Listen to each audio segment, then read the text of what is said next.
Você começou a preparar a sua pregação e está se fazendo a seguinte pergunta: será que essa pregação aqui está correta? Será que a maneira como eu vou falar a respeito desse texto é correta? Bom, para responder essa pergunta, tem uma pergunta anterior, que é a seguinte: será que eu interpretei corretamente as Escrituras? Essa passagem aqui que eu destaquei para mim poder pregar, será que eu me preparei adequadamente e interpretei adequadamente esse texto?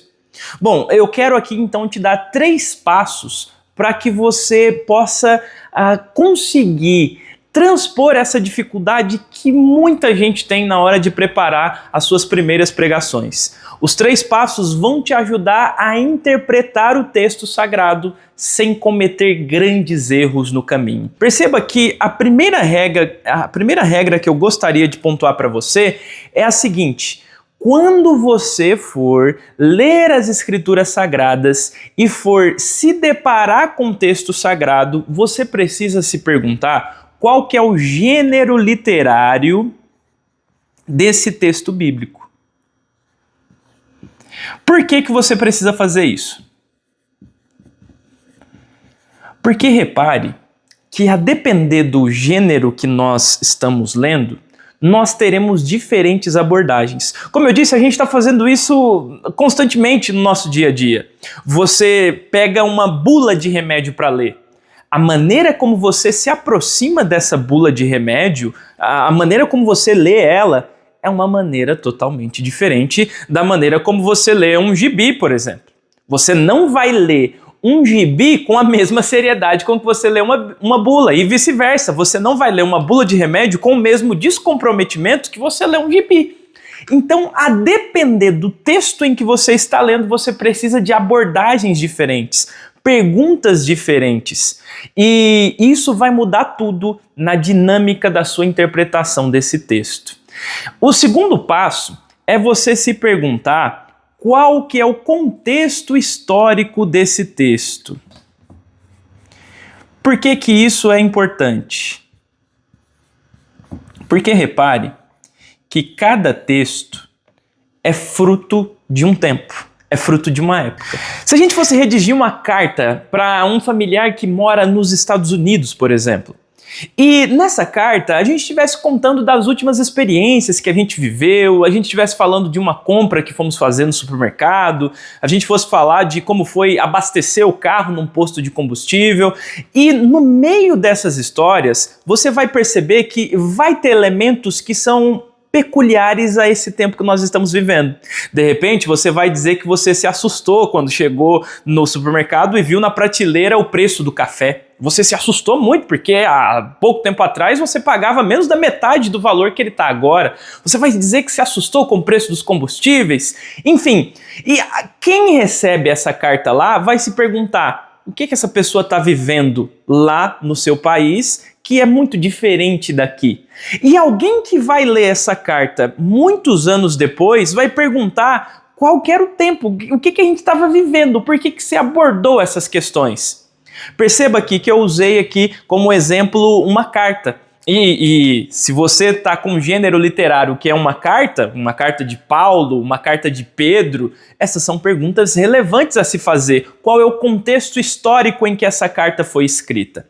Porque essas perguntas nos ajudarão a encontrar respostas que vão nos ajudar a interpretar o texto.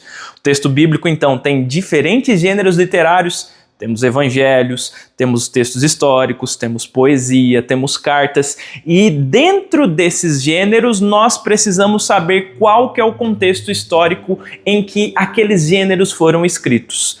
O terceiro passo, aliás, é o seguinte: depois de saber qual que é o contexto histórico, você precisa saber qual que é o contexto literário. Agora complicou, Pastor Robson. O que quer dizer aí com contexto literário? Com contexto literário eu quero dizer o seguinte. Bom, vamos imaginar que você selecionou ali para pregar o 2º capítulo do Evangelho de Marcos.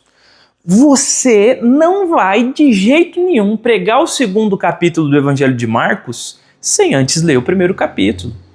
Sem antes ler o primeiro, o segundo, o terceiro, se possível, todo o Evangelho de Marcos, mas no mínimo o primeiro, o segundo e o terceiro capítulo. Ou seja, você precisa ler o que veio antes desse texto que você está pregando e você precisa ler o que veio depois desse texto que você está pregando.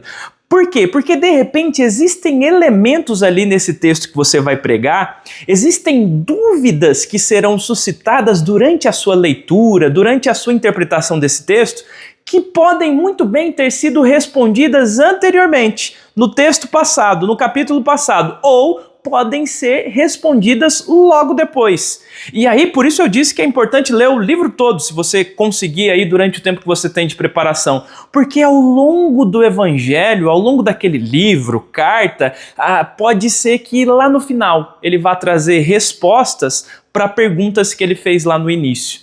Então, essas são 3 regrinhas muito simples, que se você começar a seguir hoje esse passo a passo aqui, identificar qual é o gênero literário, identificar qual que é o contexto histórico, o contexto literário, você já vai ver que você vai conseguir dar um salto enorme na interpretação que você vai fazer do texto bíblico. E perceba, a gente nem precisa de tanto material para começar a fazer isso daqui, porque o gênero literário, muitas vezes você tem ali logo no início dos textos bíblicos. Você vai pegar uma carta de Paulo, por exemplo, aos Filipenses e vai estar escrito lá, Epístola de Paulo aos Filipenses. Você já consegue saber dessas coisas aqui, você consegue ter essas respostas mesmo sem muito material. E claro, se você quiser depois fazer uso de bons materiais, de bons livros, constantemente eu indico aqui no canal, mas para começar, você já tem o suficiente. Já pode colocar a mão na massa, já pode começar a interpretar corretamente a sua Bíblia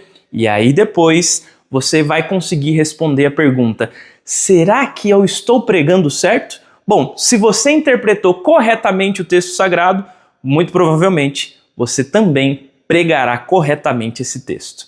Que Jesus abençoe muito a sua vida. Se você ainda não é inscrito nesse canal, se inscreva e compartilhe esse vídeo com alguém que está começando a pregar as Escrituras agora, que precisa dessas dicas aqui. E se porventura é a sua primeira vez aqui, você vai preparar um sermão pela primeira vez e está perdido, não sabe qual passo a passo a seguir, clica no primeiro link que eu deixei fixado aqui, ou no primeiro comentário fixado, que eu vou te mostrar passo a passo como é que você deve preparar um sermão.